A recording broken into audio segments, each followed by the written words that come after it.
नमस्कार विद्यार्थी मित्रांनो, क्रिएटिव्ह मॅथ्स मराठी या आपल्या लाडक्या युट्यूब चॅनलमध्ये पुन्हा एकदा तुमच्या सगळ्यांचं सहर्ष स्वागत आहे. राष्ट्रीय गणित दिन 22 डिसेंबर रोजी भारतामध्ये साजरा केला जातो. तर हा राष्ट्रीय गणित दिन नेमका केव्हापासून साजरा केला जातो आणि त्याचं नेमकं काय कारण आहे? तर यावर आज आपण चर्चा करणार आहोत. अतिशय महत्त्वाची आजची ही व्हिडिओ असणार आहे. तर जाऊयात पुढे मित्रांनो. पुढे जाण्याच्या अगोदर एक छोटीशी रिक्वेस्ट आहे. नवीन असाल तुम्ही आपल्या YouTube चॅनलवर आणि अजूनपर्यंत तुम्ही आपला चॅनल सबस्क्राईब नसेल केला, तर आत्ताच आपला चॅनल सबस्क्राईब करा. जेणेकरून मी अपलोड केलेल्या प्रत्येक नवीन व्हिडिओची नोटिफिकेशन तुमच्यापर्यंत पोहोचेल. बघा मित्रांनो, राष्ट्रीय गणित दिन का साजरा केला जातो? तर श्रीनिवास रामानुजन यांचा जन्मदिवस हा 22 डिसेंबर राष्ट्रीय गणित दिन म्हणून दरवर्षी भारतामध्ये साजरा केला जातो. श्रीनिवास रामानुजन यांचं गणितावरचं काम खूप मोठं आहे आणि गणितावर मुख्य करून संख्यांवरती त्यांनी खूप सारा अभ्यास केलेला आहे आणि खूप साऱ्या गणिताच्या थेरीज त्यांनी मांडलेल्या आहेत आणि गणितातली त्यांची उल्लेखनीय कामगिरी होती आणि त्यामुळं 22 डिसेंबर हा त्यांचा जन्मदिवस जो आहे, तो राष्ट्रीय गणित दिन म्हणून साजरा केला जातो. तसं बघायला गेलं तर भारतामध्ये अनेक गणित तज्ञ होऊन गेले. आर्यभट्ट, ब्रह्मगुप्त पासून पुढे जर आपण पाहिलं तर खूप साऱ्या गणित तज्ञांनी एक मोठं-मोठं योगदान आपल्याला गणितामध्ये दिलेलं आढळून येते. जसं की आर्यभट्ट यांनी पायची जी किंमत आहे ती जास्तीत जास्त दशांश स्थळांपर्यंत त्यांच्या काळामध्ये सांगितली होती. त्याचबरोबर सूर्याचं, पृथ्वीचं इतर ग्रहांपासूनचं अंतर असेल, ते सुद्धा त्या काळामध्ये एकदम तंतोतंत सांगितलं होतं, जी अंतर आता सुद्धा जुळतात आणि शून्यासारख्या एका महत्त्वाच्या अंकाचा शोध जो आहे, तो भारतीय गणिततज्ञ ब्रह्मगुप्त यांनी लावला होता आणि त्यानंतर मग पुढे आपण पाहिलं तर या जवळच्याच काळामध्ये श्रीनिवास रामानुजन यांनी संख्यांवरती खूप मोठा अभ्यास केला. खूप मोठं कार्य त्यांचं होतं. त्यामुळं त्यांचा जन्मदिवस हा राष्ट्रीय गणित दिन म्हणून साजरा केला जातो. आपण काही इंटरेस्टिंग गोष्टी आपण आज पाहणार आहोत. म्हणजे राष्ट्रीय गणित दिन आणि आंतरराष्ट्रीय गणित दिन सुद्धा कधी, केव्हा, कसा साजरा केला जातो, यावर सुद्धा आपण चर्चा करणार आहोत. बघा मित्रांनो, काही महत्त्वाचे मुद्दे आजच्या या चर्चेच्या माध्यमातून आपण पाहणार आहोत बघा. 2012 मध्ये श्रीनिवास रामानुजन यांच्या 125व्या जयंतीनिमित्त तत्कालीन पंतप्रधान डॉक्टर मनमोहन सिंग यांनी 22 डिसेंबर हा दिवस राष्ट्रीय गणित दिन म्हणून घोषित केला. तेव्हापासून संपूर्ण भारतात गणिताचा प्रचार आणि प्रसारासाठी हा दिवस साजरा केला जातो. म्हणजे 2012 पासून आपण जर पाहिलं, 2012 च्या अगोदर भारतामध्ये राष्ट्रीय गणित दिन साजरा केला जात नव्हता. परंतु संपूर्ण जगामध्ये आंतरराष्ट्रीय गणित दिन साजरा केला जातो. आता हा आंतरराष्ट्रीय गणित दिन केव्हा साजरा केला जातो, ती तारीख इंटरेस्टिंग आहे. त्याच्यावरती आपण थोडीशी चर्चा करू आणि मग पुढे जाऊ. बघा मित्रांनो, पायची किंमत तुम्हाला माहिती आहे. पायची किंमत तसं बघायला गेलं तर 3.14. 3.14 हीच नाहीये. ही पहिली 3 आपण म्हणू शकतो अंक आहेत पायच्या किमतीचे. पण याच्या पुढे अनंत अंक पुढे जातात पायची किंमत जर काढायला गेलं तर. पायची किंमत ॲक्युरेट अजूनपर्यंत कोणी काढलेली नाहीये. म्हणून हिला आपण पायची किंमत ही वास्तव संख्या आहे, परंतु अपरिमेय संख्या आहे. आता याच्यामध्ये 3.14 जर तुम्ही बघितलं, आता तारीख आहे या 3.14 मध्ये एक तारीख धरली आहे.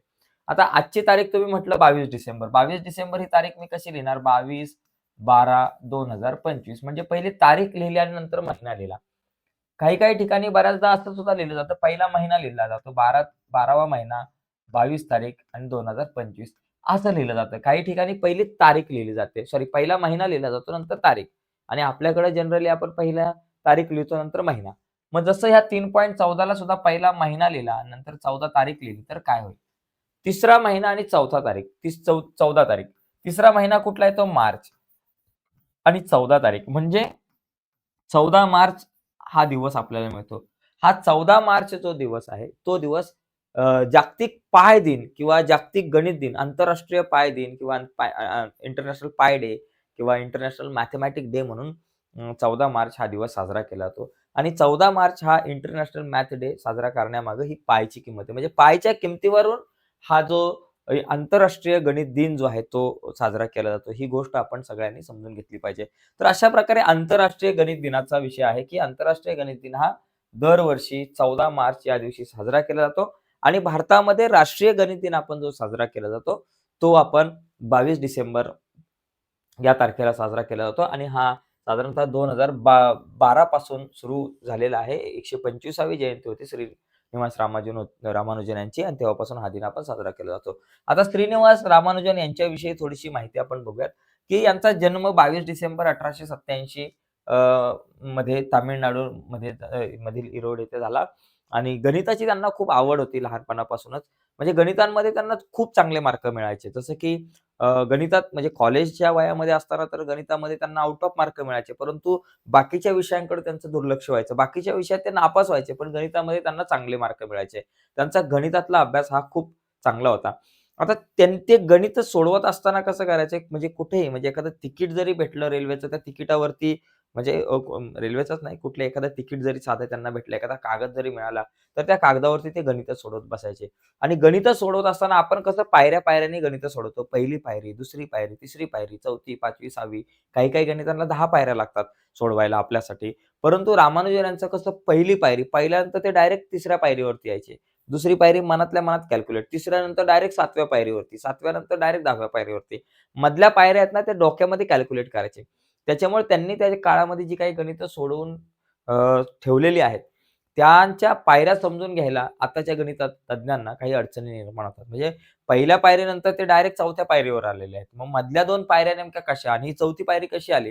हे उत्तर शोधण्यातच बऱ्याच लोकांचा वेळ जातो. म्हणजे बऱ्याच लोकांना खूप सारं डोकं लावावं लागतं, विचार करावा लागतो. म्हणजे अशा प्रकारे त्यांची गणिताची प्रगल्भता जी आहे, ती खूप जबरदस्त होती. गणितामध्ये त्यांचा अभ्यास खूप चांगला होता गणिताचा. ओके. आता पुढे जर आपण बघितलं, रामानुजन यांना गणिताचा जादूगार असं म्हटलं जातं. कारण त्या आकड्यांशी ते नेहमी खेळत असत. ओके. त्यांनी कोणत्याही औपचारिक शिक्षणाशिवाय गणितात अद्भुत प्रगती केली होती. म्हणजे गणिताचं असं औपचारिक असं शिक्षण त्यांनी कुठलं घेतलं नव्हतं. तरीसुद्धा त्यांनी गणितामध्ये चांगली प्रगती केली होती. लहानपणी ते त्यांच्या गावातल्या एका मंदिरामध्ये जाऊन एक देवीचं मंदिर होतं आणि त्या देवीच्या मंदिरामध्ये जाऊन अभ्यास करायचे असं म्हटलं जातं.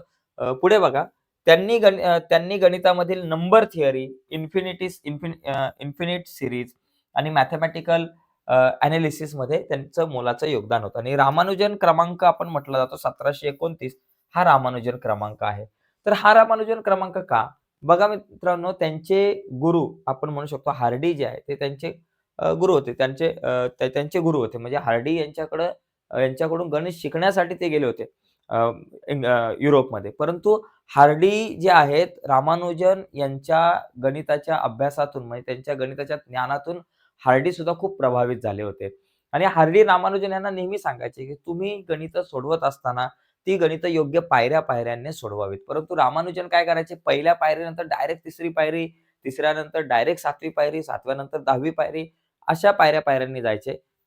वेगाने सोडवायचे. परंतु हार्डी म्हणायचे, की प्रत्येक गणित जे आहे ते आपण वेगवेगळ्या प्रकार म्हणजे योग्य अशा स्टेपमध्ये लिहिलं पाहिजे, जेणेकरून बाकीच्यांना सुद्धा समजेल. आणि याच्यामध्ये हार्डी क्रमांक हा 1729 हा नंबर म्हणजे नेमका काय आहे? याला हार्डी रामानुजन नंबर का म्हणतात? बघा इंग्लंडमध्ये असताना इंग्लंडमध्ये किंवा युरोपामध्ये कधी बऱ्याचदा काही ठिकाणी बर्फ पडतो, थंडी खूप असते आणि युरोपमध्ये ज्यावेळेस रामानुजन गेले तिथे अभ्यासासाठी, तेव्हा तिकडे गेल्यानंतर ते वारंवार आजारी पडायचे आणि त्यामुळं मग एका वेळेस खूप आजारी असताना डॉक्टर हार्डी जे आहे, ते रामानुजन यांना भेटायला गेले आणि रामानुजन यांना भेटायला गेल्यानंतर अ, रामानुजन बेडवरती होते आपल्या त्या हॉस्पिटलमधल्या आणि मग त्यावेळेस हार्डी म्हणतात, की "बघा ना, आजचा दिवस किती नीरस आहे. म्हणजे मी तुम्हाला बघायला आलोय, तुमची तब्येत खराब आहे आणि मला खूप नीरस वाटते आजचा दिवस आणि मी ज्या गाडीमध्ये आज आलो, त्या गाडीचा नंबर सुद्धा बघ किती नीरस आहे. 1729 हा किती नीरस नंबर आहे." हां, या नंबरमध्ये सुद्धा काही अर्थ नाहीये. सगळं एकदम असं नीरस चाललेलं आहे. आणि त्यावेळेस रामानुजन म्हणतात, आता रामानुजन आजारी आहे, तरी सुद्धा बघा त्यांची प्रगल्भता किती. म्हणजे आजारी असताना सुद्धा त्यांचं मनामध्ये गणिताची आकडेमोड किती वेगाने चालू राहते. तर बघा 1729 हा नंबर त्यावेळेस ते म्हणतात, की रामानुजन म्हणतात, की हा नंबर तर किती छान आहे. हा नंबर सगळ्यात लहान नंबर आहे असा, की 2 संख्यांच्या घनांची बेरीज येते. म्हणजे कुठल्याही 2 संख्यांच्या घनांची बेरीज असणारा हा एक लहानातला लहान नंबर आहे. जिथे अशा 2 पेअर आपल्याला मिळतात. उदाहरणार्थ बघा कसं 12चा घन अधिक तुम्ही 1चा घन केला. 12चा घन किती येतो? 1728 येतो आणि 1चा घन 1 येतो. तर ही बेरीज येते 1729 आणि त्याचबरोबर 10चा घन अधिक तुम्ही 9चा घन जर केला, तरी तुम्हाला बेरीज 1729 येतील. 10चा घन किती बाबा येतो तुमच्याकडे 1000 अधिक 9चा घन किती येतो तुमच्याकडे 729. दोघांची बेरीज केली तरी ती 1729 येते.